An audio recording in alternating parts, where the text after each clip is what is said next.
Je vais derrière cette vidéo vous montrer deux éléments, une en Afrique et une en Europe. Après, on va analyser la vidéo. Regardons ce premier élément. I'm not to declare. It's a moving neck. It's a matter to declare. À la date de tout moving is a call. I promise you, a man will declare. No, I promise I declare. The matter to declare. No, I didn't declare. Father, in the name of Jesus. Amen, Pastor. Pastor,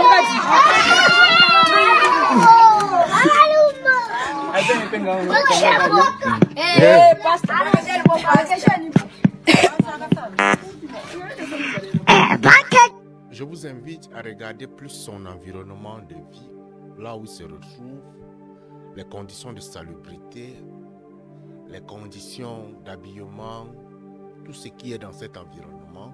Je vous invite à regarder ça. Maintenant, allons regarder une autre vidéo.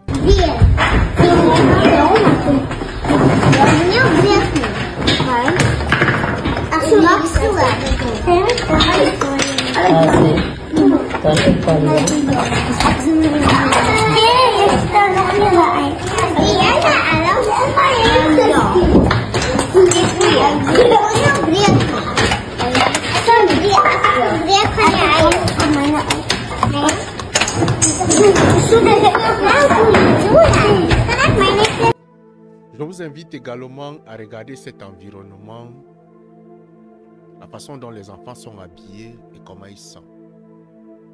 Entre la première vidéo et celle-ci, quel est l'enfant qui devait faire plus d'efforts?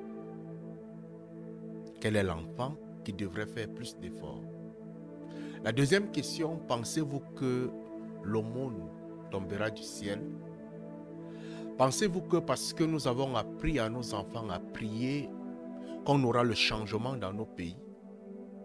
Pensez-vous que parce qu'un jour Dieu a fait sortir l'aumône pour le peuple d'Israël, il le fera encore? Connaissez-vous un pays où Dieu a encore fait tomber l'aumône du ciel? Je ne crois pas. Est-ce que vous savez que dans la Bible, un jour,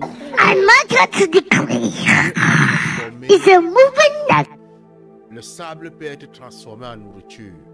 Il y a tellement de sable pour pouvoir être transformé en richesse. Mais on voit l'insalubrité, on voit les difficultés, on voit les épreuves et on est en train de prier.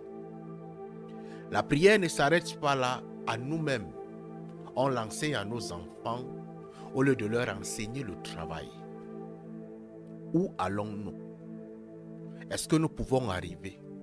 Est-ce que nous pouvons subvenir véritablement aux besoins de l'Afrique un jour?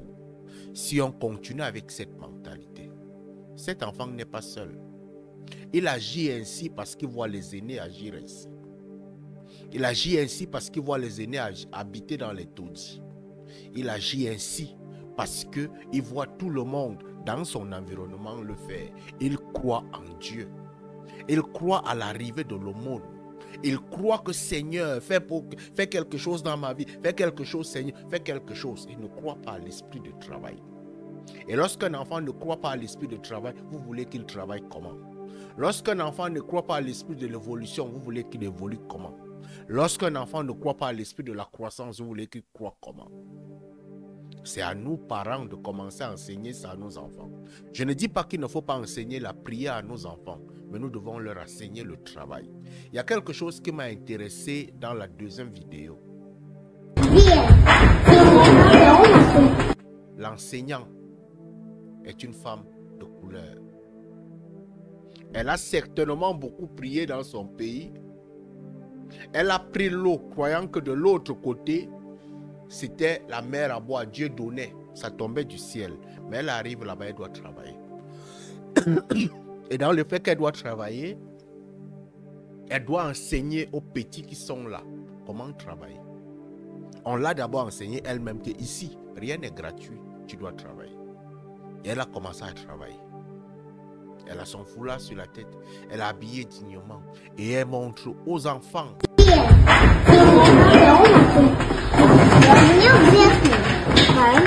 Le problème n'est pas là. On va récupérer tous les vieux fers à repasser. On va récupérer ceci, on va récupérer cela. On va venir donner aux enfants. C'est comme un jeu. Jouer. Jouer. Et quand ils sont en train de jouer, ils sont en train d'apprendre. Demain, on va se retrouver qu'on a acheté des choses comme ça, venues de la Chine. On va acheter l'électronique, venue de l'Europe. On va acheter ceci et on va acheter ça pour venir se mettre en ligne et commencer à dire ripapapapapapa. Tant que le micro est de très bonne qualité, on se dit que le Saint-Esprit est là. Tant que le micro fait le bon bruit, on se dit que l'onction est là. Est-ce que c'est ça qui changera l'Afrique? Si vous, parents, aujourd'hui, vous ne mettez pas à l'esprit que mes enfants qui sont en face de moi, je devrais leur apprendre le travail. Je remercie souvent mon père. Je suis né dans les églises de réveil, hein, mais mon père m'a appris le travail. C'est là où il a réussi. Mon père m'a appris le travail. Si vous n'enseignez pas le travail à vos enfants, vous leur enseignez la prière, les jeûnes, les pèlerinages, les ceci. Ils ne vivront que jeûnes et pèlerinages et jamais ils ne seront quelqu'un. La réussite à l'école, le jeûne et le pèlerinage. Le succès en entreprise, jeûne et pèlerinage. Les gens prient pour avoir le travail. Les gens prient pour avoir le visa. Les gens prient en Afrique pour tout. Vous priez pour tout. Et vous attendez le changement. Ça ne viendra pas. Pour pouvoir avoir un changement, il faut travailler.